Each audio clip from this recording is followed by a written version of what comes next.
주제 공개합니다. 미국이 진 민감 국가 카드 정쟁의 골든타임 놓칠라 전문가들은 우려하고 있습니다. 알고 봤더니 핵 무장론 탓도 아니었고 연쇄 탄핵 탓도 아니었습니다. 보안 문제라는 얘기도 나옵니다. 외교부에 따르면 정책상 문제가 아니라 미국 에너지부 산하연구소에 대한 보안 관련 문제가 이유인 것으로 파악된다라고 외교부는 밝혔습니다. 한미 간 기술 협력에는 큰 영향이 없을 것이다라는 얘기도 나오고 있습니다. 우려했던 것과 달리 다행히 한미 간의 균열이나 어떤 동맹상의 이슈는 없다라는 얘기도 나오고 있습니다. 자, 민감국가 리스트를 한번 보실까요? 위험국가, 테러지원국, 기타 지정 국가인데 우리나라는 다행히 이렇게 위험한 수준의 레벨은 아니고요. 기타 지정 국가에 지정이 됐습니다. Other Designated Country라고 해서 ODS 국가에 추가가 됐습니다. 어쨌든 이걸 풀어야 한다는 공감대는 있습니다. 자, 이를 두고 여야에서는 서로 니탓 공방도 벌이고 있습니다. 자, 먼저 이재명 대표는요.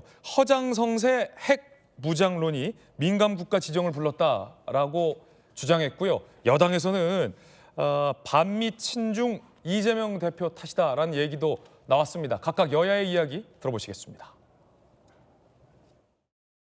1년 안에 핵무장할 수 있다느니 또 핵무장을 해야 된다느니 이런 허장성세, 현실성 없는 핵무장론 함부로 동맹국가에 대한 통보나 언질도 없이 계엄을 선포하고 국가 체제에 대한 불신을 키웠고 결국은 이런 민감국가 지정으로 나타난 것으로 보여집니다. 핵무장론 보기는 그럴듯하지요. 핵무장을 하려면 북한과 같은 삶을 각오해야 비로소 핵무장이 가능합니다. 미국과 동맹을 파기하고 NPT를 탈퇴해서 경제 제재를 당해서 북한과 같은 고립 상태가 초래되는 걸 감수하면서 핵무장을 해야 된다고 생각하십니까?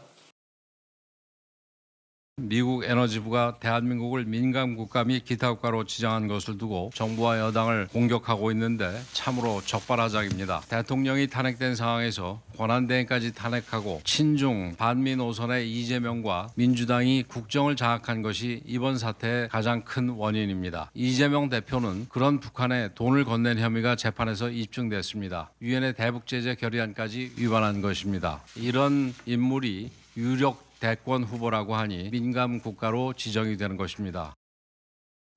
자, 오늘 스튜디오에는 또 두 분의 시장 출신 여야 핵심 의원들도 나와 계십니다. 먼저 권영진 의원님, 사실은 원인을 알 수 없으니까 정치권에서 정치 공세도 한 번씩 오고 갔는데 지금 우리 외교부가 파악하기로는 우려했던 것만큼 큰일은 아닌 것 같아서 일단은 다행입니다. 어떻게 보십니까? 네, 여야 공방은 백해무익한 정쟁이죠, 사실은. 네.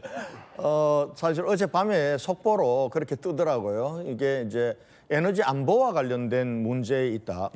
그런데 오늘 아침에 어느 정도 실체는 밝혀진 것 같아요. 미 에너지부 산하의 감사관실에서 미 의회에 보낸 보고서에 보면은 지금 그 원자력과 관련된 설계와 관련된 핵심 기술을 거기 있는 연구자 한 명이 한국으로 가지고 오려다가 그게 이제 발각이 나서 그것이 아마 우리가 민감 국가로 지정되는 원인이 되지 않았나 네네. 이렇게 보고 있습니다. 보는데 아마 그 상세한 건 앞으로 더 밝혀질 것 같아요. 근데 이 문제를 가지고 제가 보면은 이재명 대표가 너무 성급하게 핵무장론하고 연결시킨 것 같아요.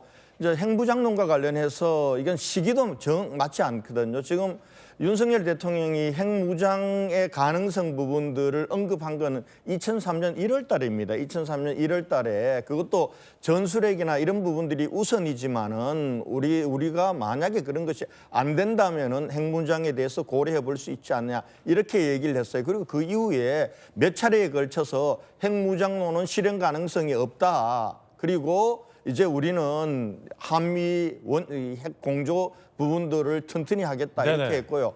그리고 2024년 작년도 7월 달에는 방미를 합니다. 방미를 해서 바이든 대통령하고 핵 원자력 관련 협정을 맺어요. 그러니까 전시든 평시든 관계없이 미국이 한국에 있어서 핵과 관련된 부분들을 책임 없이 핵 전력을 배치하겠다 이런 합의까지 맺는단 말이에요. 그런데 뭘 지금 그 바이든 정부에서 그 윤석열 대통령의 허장성세인 핵무장 때문에 민간국가 지정했다. 이거는 완전히 맞지 않는 거죠. 사실로도 맞지 않고. 그리고 핵무장과 관련해서는요. 우리가 언제든지 카드로는 갖고 있어야 돼요. 미국에 대해서도. 네. 이렇게 정치권이 핵무장 카드조차도 정쟁의 수단으로 이렇게 쓰는 거는 저는 잘못됐다. 그런 면에서 이재명 대표가 핵무장론이 마치 이것의 민간국가 지정의 원인인 것처럼 성급하게 정략적으로 간 건 잘못됐다. 저는 그렇게 보고 있습니다. 예, 야권에서 짚었던 이 여권의 핵무장론은 민간국가 지정의 이유가 아니었다라는 지적입니다. 마찬가지로 지금 여권에서 짚었던 이른바 뭐 반미 친중 노선 이것도 사실은 민간국가 지정의 원인은 아니다라는 얘기도 야당에서 나오고 있습니다. 복 의원님. 왜 민주당이 반미 친중합니까? 친미 친중을 하려고 하는 것이죠. 친미 친중이다. 그러면요. 그리고 이번에 한미 의원연맹을 구성을 했는데 민주당 의원이 훨씬 더 많아요. 민주당과 국민의힘의 의석수의 비율보다 훨씬 더 많은 의원들이 민주당은 친미 세력이다. 친미 친중합니다. 예. 우리 국익을 위해서는 누구와도 손잡을 수 있다라는 입장인 것이고요.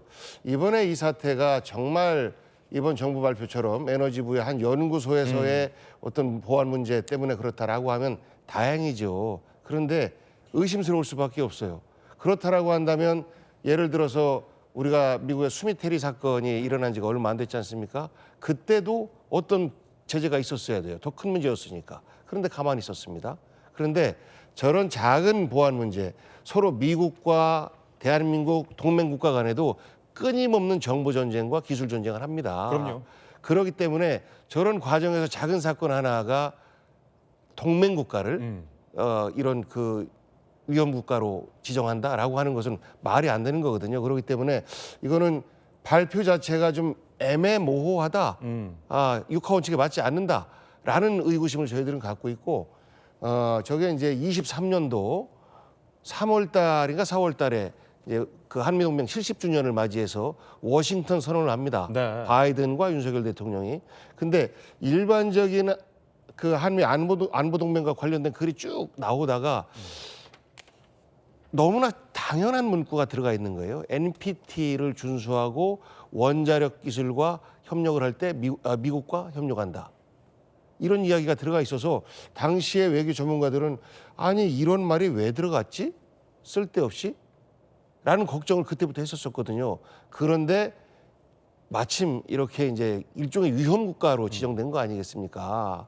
그렇기 때문에 미국이 전 세계의 핵 확산을 금지하려고 하는 그런 정책을 펼치고 있고, 그리고 현재 주요하게 예를 들어서 뭐 핵을 갖고 있는 나라와 핵을 개발하려고 하는 나라, 이런 위험한 나라들에 대해서 현재 민간 국가로 지정을 하고 위험 국가로 지정을 하고 있는데, 대한민국도 여당의 주요한 어떤 그 인사들이 대통령이 된 분도 그렇고 또 잠룡들이라고 하는 분들이 모두가 다 자체 핵무장에 대해서 동의를 한단 말이죠. 그리고 이 부분이 굉장히 자극적이라 우리 국민들이 됐으면 좋겠다라고 해서 한 70% 정도의 여론조사에서 동의를 해요. 그러다 보니까 자칫 미국의 우방인 대한민국도 미국의 핵 확산 저지 정책에 반대되는 노선을 갈 수도 있겠구나 라는 우려 때문에 이러한 결정을 내린 것 아닌가라는 배경적인 의혹을 저희들은 갖고 있는 겁니다. 네, 전문가들 사이에서는 혹시 이 원전 기술 수출을 두고 미국과 한국의 어떤 경쟁적인 경쟁 심리가 또 작용한 거 아니냐, 다양한 추측도 여전히 나오고 있는 상황이긴 합니다.